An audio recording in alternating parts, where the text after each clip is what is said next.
श्री राधे राधे। भक्तों, ये तो हम सभी जानते हैं कि हनुमान प्रसाद पोद्दार जी बहुत बड़े महान संत थे और भगवान की उन पर असीम कृपा थी। समय समय पर उन्हें भगवान अपने दर्शन देते थे और उनके द्वारा संसार को उपदेश भी देते थे। एक बार ऐसे ही नारद मुनि ने उन्हें अपने दर्शन दिए थे और उन्हें अपनी पिछले जन्म की कथा सुनाई थी। आइए हम भी जानते हैं कि क्या थी वो कथा।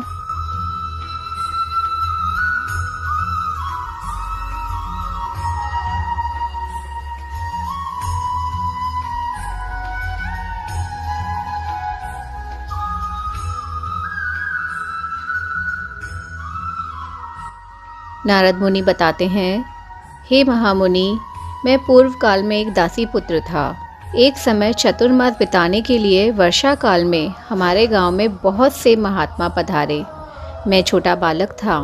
मेरी माता ने मुझे उन महात्माओं की सेवा में लगा दिया। मैं उन महात्माओं के सामने किसी प्रकार का लड़कपन नहीं करता था। सब खेलों को छोड़कर शांति के साथ उनके चरणों में बैठा रहता था और बहुत ही कम बोलता था। इन्हीं सब कारणों से वे महात्मा समदृष्टि होने पर भी मुझ पर प्रसन्न होकर विशेष कृपा रखने लगे। उन मुनियों की आज्ञा से मैं उनके पत्तों से बचे हुए झूठन खा लेता था। इसी के प्रभाव से मेरे संपूर्ण पाप नष्ट हो गए। ऐसा करते करते कुछ समय में मेरा चित्त शुद्ध हो गया, जिससे उनके धर्म में मेरी रुचि हो गई। वहाँ वे लोग नित्य श्री कृष्ण की कथाएं गाते थे और मैं उन महात्माओं के अनुग्रह से उन मनोहर कथाओं को श्रद्धा के साथ सुनता था। ऐसा करते करते श्री भगवान में मेरी भक्ति हो गई। नारद मुनि बताते हैं, इस प्रकार वर्षा और शरद दोनों ऋतुओं भर में महात्मा प्रतिदिन भगवान के निर्मल यश का गान करते रहे, जिसके सुनने से मेरे हृदय में रजोगुण और तमोगुण का नाश होने लगा और सात्विक भक्ति उत्पन्न हो गई।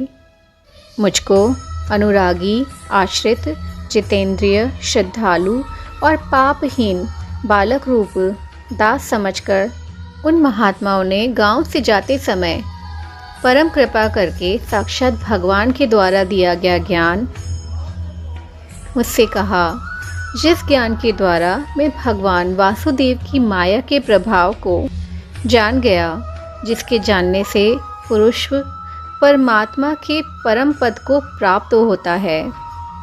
इसके बाद मुझे ज्ञानोपदेश करने वाले महात्मा तो दूसरी जगह चले गए। मैं उनके बतलाने के अनुसार भजन करता रहा।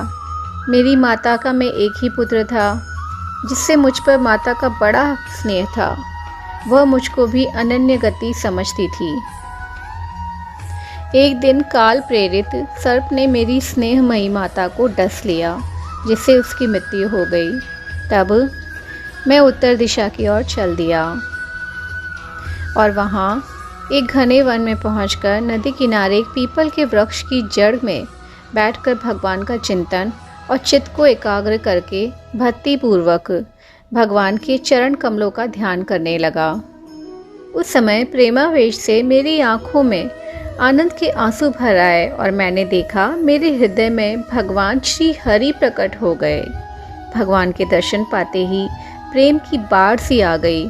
मेरे रोम रोम खड़े हो गए। मैं आनंद के समुद्र में डूब गया और संसार सहित अपने आप को भूल गया।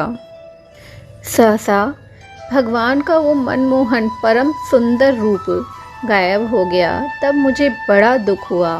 मैंने पुनः दर्शनार्थ चेष्टा करने लगा। तब मैंने आकाशवाणी से सुना कि हे बालक, इस जन्म में तुझको मेरे दर्शन नहीं होंगे। प्रेम बढ़ाने के लिए मैंने एक बार तुझे दर्शन दे दिए। अल्पकाल के सत्संग के प्रताप से तेरी मुझ पर दृढ़ भक्ति हुई है। तू इस शरीर को छोड़कर मेरा निर्जन होगा। मुझ में तेरी अचल बुद्धि होगी और कृपा से कल्पांत में भी तुझे इस जन्म की बातें याद रहेंगी। तब मैंने अपने आप को भगवान का कृपा पात्र जाना और झुककर प्रणाम किया और लज्जा छोड़कर भगवान के परम गुप्त कल्याणमय नाम और गुणों का कीर्तन और स्मरण करता हुआ संतोष के साथ जीवन व्यतीत करने लगा। मैंने श्री कृष्ण में मन लगाकर संसार का संग त्याग दिया। यथा समय मेरा वह शरीर नष्ट हो गया और मुझे शुद्ध दिव्य पार्षद देह की प्राप्ति हुई। नारद जी बताते हैं, तदंतर कल्प के अंत में संसार को अपने में लीन करके प्रलय समुद्र में शयन करने वाले ब्रह्मा जी के हृदय में श्वास के साथ मैंने प्रवेश किया। सहस्त्र युग के उपरांत जब ब्रह्मा जी जगत की रचना करने लगे, तब मरीच आदि ऋषियों के साथ उनके श्वास से मैं उत्पन्न हो गया। तब से अखंड ब्रह्मचर्य का व्रत धारण करके मैं तीनों लोकों में बाहर भीतर चाहे जहाँ विचरता हूँ, भगवान की कृपा से मेरे लिए कहीं भी रुकावट नहीं है।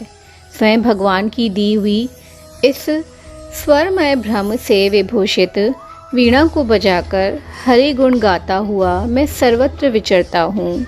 भगवान की मुझ पर इतनी कृपा है कि जब मैं प्रेम से गदगद होकर भगवान की लीला गाता हूँ, तभी मंगल कीर्ति पूज्य चरण भगवान उसी क्षण प्रकट होकर मुझे ऐसे दर्शन देते हैं जैसे कोई किसी को पुकारते ही शीघ्र आ जाता है। मैं अपने और लोगों के कल्याण के लिए सदा सर्वदा हरि गुणगान करता हुआ विचरण करता हूँ। भगवान श्री हरि के भजन से विषयी पुरुषों का चित्त जितना शीघ्र शांत होता है, उतना योगादि के द्वारा भी नहीं होता। इतना कहकर हरि गुण गाते हुए नारद जी वहाँ से चले गए। जय श्री कृष्ण।